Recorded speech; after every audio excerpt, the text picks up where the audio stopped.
welcome back to my channel. Now we will solve question number 4 of exercise 8.1. तो question number 4 में क्या कह रहे हैं? The point P, Q, R, S, T, U, A and B on the number line are such that TR equal to RS equal to SU and AP equal to PQ equal to QB. Name the rational number represent by P, Q, R, S. ठीक है, इस question में आपको ये कह रहे हैं कि ये एक नंबर लाइन है. ठीक है, इस नंबर लाइन पे ये सारे पॉइंट्स आपको दिख रहे होंगे. A, P, Q, B, U, S, R, T ये सब आपको दिख रहा है. ठीक है, तो ये जो यहाँ पे ये कह रहे हैं कि ये इस तरह से रिप्रेजेंट किया गया है कि जो हमारा TR है वो इक्वल है RS के और वो इक्वल है SU के. मतलब ये तीनों जो है एक दूसरे की इक्वल है. TR इक्वल है RS के एंड RS इक्वल है SU के. ठीक है, यानी -1 से -2 जो है ये एक नंबर है. ठीक है, इसके 3 डिवीजन किए हैं और ये तीनों आपस में इक्वल है. इसी तरह यहाँ पे भी AP जो है वो इक्वल है PQ के, PQ इक्वल है QB के. ठीक है, मतलब 2 से 3 के बीच में 3 डिवीजन किए गए हैं और ये तीनों डिवीजन आपस में इक्वल है. अब आपको यहां पे बताना है PQRS, मतलब PQRS कौन सा रैशनल नंबर रिप्रेजेंट कर रहा है वो आपको बताना है. ठीक है, तो सबसे पहले हम फाइंड करेंगे P का. ठीक है, तो फर्स्ट P का हम देखिए.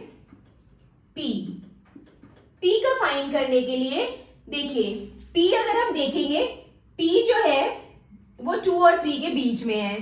ठीक है, यानी 2 के बाद है तो P जो है वो 2 तो पूरा है. ठीक है, P जो पॉइंट आप देख सकते हैं ये 2 और 3 के बीच में है और ये जो डिवीजन हुए ये सब आपस में इक्वल है. ठीक है, मतलब यहां से यहां तक 3 पार्ट्स में डिवाइड किया गया है और ये तीनों पार्ट्स आपस में इक्वल है. ठीक है, और P अगर आप देखिएगा तो ये P जो है ये 2 के बाद है. ठीक है, 3 से पहले है लेकिन 2 के बाद है.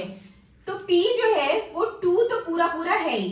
ठीक है, 2 तो पूरा है और ये यहाँ पे 3 पार्ट्स किए गए हैं. ठीक है, 1 2 3 ये 3 इक्वल पार्ट्स है और P कौन से पार्ट पे है? P फर्स्ट पार्ट पे आ रहा है. ठीक है, तो टोटल 3 पार्ट्स थे जिसमें से P जो है फर्स्ट पार्ट पे है. ठीक है, तो हमें ये नंबर मिल गया. ये रैशनल नंबर इससे हमारा रैशनल नंबर बनेगा P का. बट ये जो है मिक्स्ड फ्रैक्शन में आपको इसे रैशनल नंबर में कन्वर्ट करना है.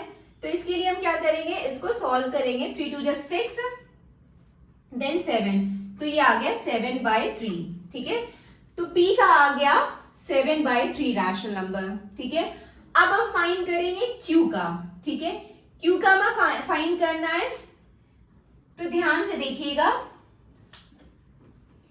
Q का हम यहां पे फाइंड करते हैं. ठीक है, Q में देखिएगा 2 से 3 तक जो है इक्वल पार्ट्स में 3 इक्वल पार्ट्स में डिवाइड है. ठीक है, 2 से 3 के बीच में 3 इक्वल पार्ट्स में डिवाइड है such that AP equal to PQ equal to QB.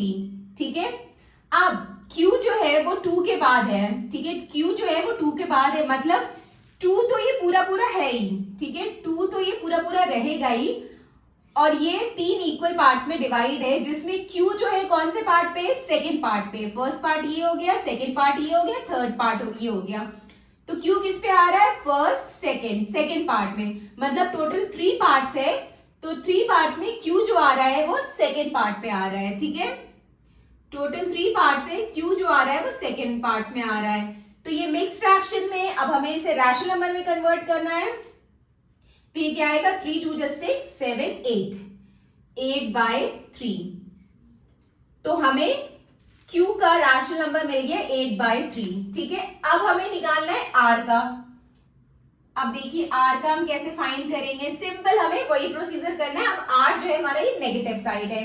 अब ये देखिए ये -1 से -2 जो है ये पूरा जो है 3 इक्वल पार्ट्स में डिवाइड हुआ है. ठीक है, such that US equal to SR equal to RT.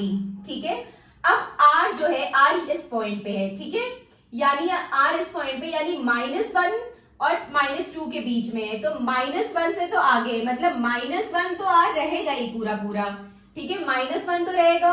और ये 3 इक्वल पार्ट्स है जिसमें r जो है फर्स्ट पार्ट पे है, ठीक है, टोटल 3 पार्ट्स में से r फर्स्ट पार्ट पे है। तो ये क्या आ गया, ये मिक्स फ्रैक्शन में, अब हम इसे रैशनल नंबर में कन्वर्ट करेंगे। 3 1 जा 3, 4, 4/3 -4/3।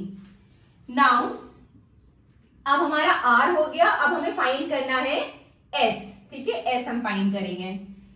s फाइंड करने के लिए ये भी हमें वैसे ही करना है। देखिए s जो है -1 तो पूरा पूरा रहेगा, ठीक है, क्योंकि ये -1 के बाद है, तो s -1 तो पूरा पूरा रहेगा ही रहेगा, ठीक है।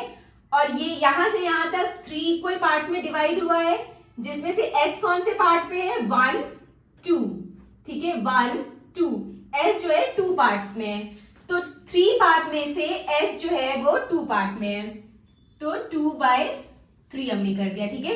टोटल 3 पार्ट्स थे, उस 3 पार्ट्स में s जो है वो 2 पार्ट पे था, तो हमने 2/3 कर दिया। तो हमारा ये क्या आ जाएगा, 3 1 जा 3 5, तो ये आ जाएगा -5/3, ठीक है। तो इस तरह से हमारा ये क्वेश्चन सॉल्व होगा। बस आपको ध्यान से जो है नंबर लाइन अगर आप ध्यान से देखेंगे तो आप इजीली सॉल्व कर सकते हैं, ठीक है।